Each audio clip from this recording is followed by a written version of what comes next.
In the last video, we showed how if n squared is even, then n is even, given that n is an integer. This theorem that we call theorem 4.6.4 is sometimes known as a proposition. It will be useful later on when I try to prove that square root of 2 is irrational. That is what we're going to be doing in the next section, section 4.7, which discusses some classical proofs.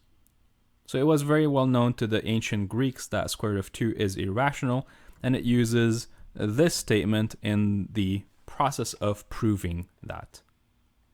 For now though, let's take a look at another theorem or another example or exercise saying, for all integers m and n, if m plus n is even, then m and n are both even, or m and n are both odd. So take a minute to just kind of ponder this thing and think about it. Is it actually true or false? What do you think? Turns out that this statement is actually true. And this statement has the form of an if-then. So it's a conditional.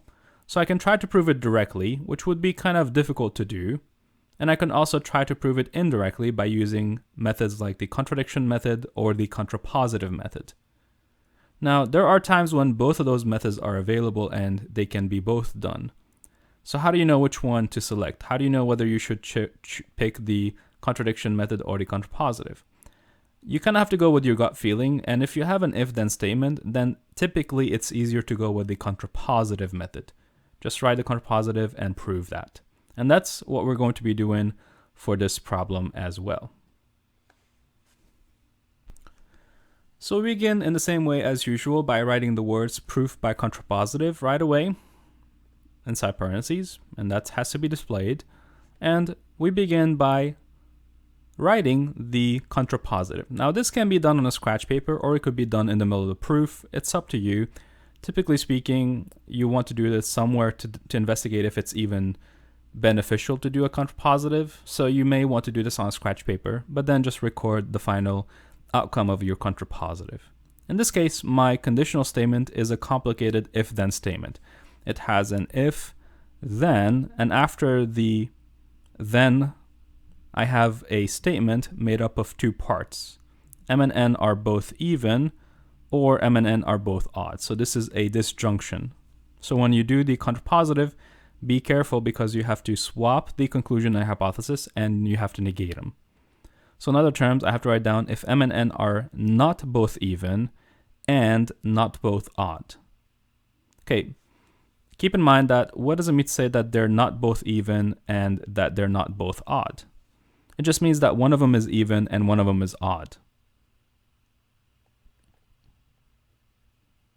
Okay, well, without loss of generality, we can suppose that m is even and n is odd. So what does it mean to write down the words without loss of generality? Now remember, we said that one of the integers is even and one of them is odd. I don't know who's even and who's odd, but I'm deciding to call m the even number and n to be the odd number. Is that a problem? Is that going to be an issue later on? Turns out that not really, because if n was even and m was odd, the proof would still work. So that's the reason why I'm saying without loss of generality, I can suppose that m is even and n is odd. Remember, m and n are unknown anyway. We just know that one of them is even, one of them is odd. So it doesn't matter who you call the even one and who you call the odd one. But since you're calling them even and odd, then you can use the definitions of the words even and odd to rewrite the numbers m and n. So for instance, we can find integers k and t, so that m is equal to 2k because m was even, and n is 2t plus 1 because it is the odd one. Remember, you're trying to do something with the summation. We want to show that the summation is not even, meaning it is odd. So let's look at the summation. Consider the m plus n summation. By direct substitution, the 2k can be replaced, the 2t can be placed into the expression, and we can add like terms and factor the 2 out. In this case, we end up with 2 times k plus t plus 1. But remember, k and t are both integers, so k plus t is still going to be an integer. And now we have 2 times an integer plus 1, equaling to the m plus n.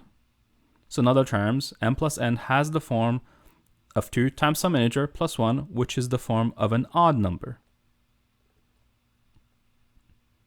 That's what we needed to show for the contrapositive. The conclusion of the contrapositive was that the m plus n is not even, meaning it is odd. So if the contrapositive is true, that automatically means that the original statement is also true, which means that our theorem is proven.